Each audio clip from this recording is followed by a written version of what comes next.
bismillaahi araxmaani araxiim kulanti wanaagsan daawadayaal ku soo dhowaada raadka dhacdooyinka barnaamijka waxaan ku eegi doonnaa madaxweyne jo bayden iyo aragtida uu ka qabo ka bixitaanka ciidamadiisa dalka afghanistan.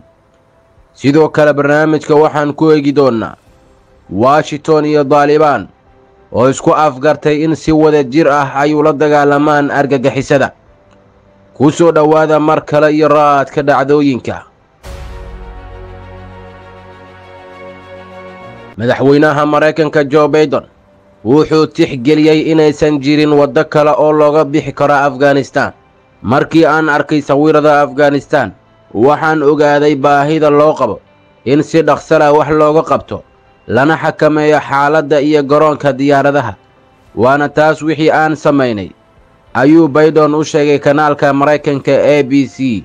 bayden ayaa sidoo kale caddeeyey in madaxweynaha afghanistan ashraf ghani uu raacay diyaarad una anbabaxay dal kale, islamarkaana ciidamadii afghanistan ee maraykanku tababaray ay burbureen kana tageen hubkoodii. sidoo kale bayden wuxuu sharxay in daalibaan ay wada shaqayn toos ah kala dhexayso, laakiin ay jiraan dhibaatooyin xagga daadguraynta afghanistan. madaxweyne bayden waxa uu la kulmay kooxda amniga qaranka, kuwaasoo uga warbixiyey xaaladda afghanistan iyo horumarka sirdoonka iyo amniga, waxayna dib u egeen baahida loo qabo in xoogga la saaro la socoshada khataro kasta oo ka dhalan karta argagixisada afghanistan iyo dadaalada lagu dardargelinayo daadguraynta iyo sugidda amniga madaarka kaabuul. aqalka cad ayaa sidoo kale bayaan uu soo saaray shalay arbacadii ku sheegay in madaxweyne jo bayden ay ku wada hadleen taleefanka hogaamiyaha jarmalka angela merkel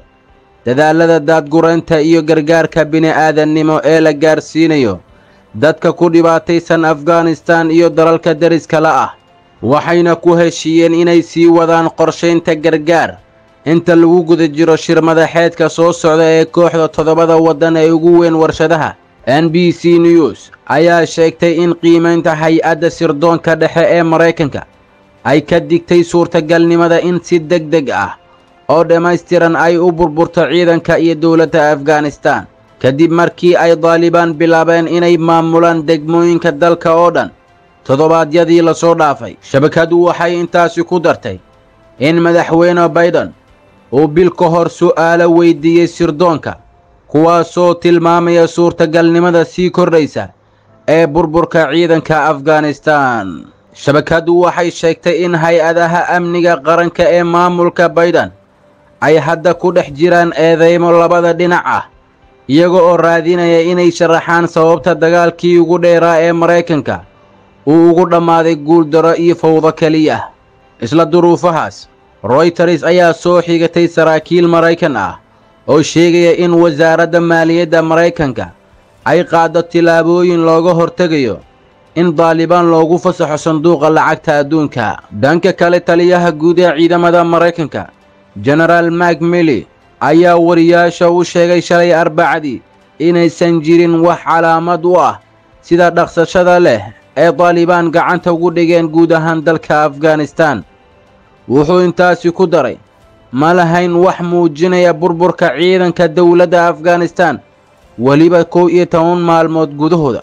dhinaca kale, xogayaha guud ee gaashaandhigga maraykanka lloyd austin ayaa yidhi ma jiro dabeecado colaadeed oo u dhexeeya ciidamadeena iyo daalibaan. waxaa jira xiriir furan oo inoo dhexeeya annaga iyo daalibaan. xogayaha difaaca maraykanka ayaa carabka ku adkeeyay in dalkiisa ay saaran tahay waajibaad xagga akhlaaqda ah si uu u caawiyo dadka reer afghanistan ee la shaqeeya maraykanka. sidoo kale, ku-xigeenka xogayaha arrimaha dibadda ee maraykanka wendy sherman waxay tidhi waxaan sii wadi doonnaa inaan la dagaalanno argagixisada afghanistan, iyadoo intaasi ku dartay in washington iyo xulufadeeda ay sii wadi doonaan u shaqaynta haweenka afghanistan ayna kula xisaabtami doonaan daalibaan ballanqaadyadooda. sherman waxay sharaxday in madaxweyne ashraf ghani uu ku sugan yahay imaaraadka oo uusan hadda mas-uul ka ahayn dalka afghanistan.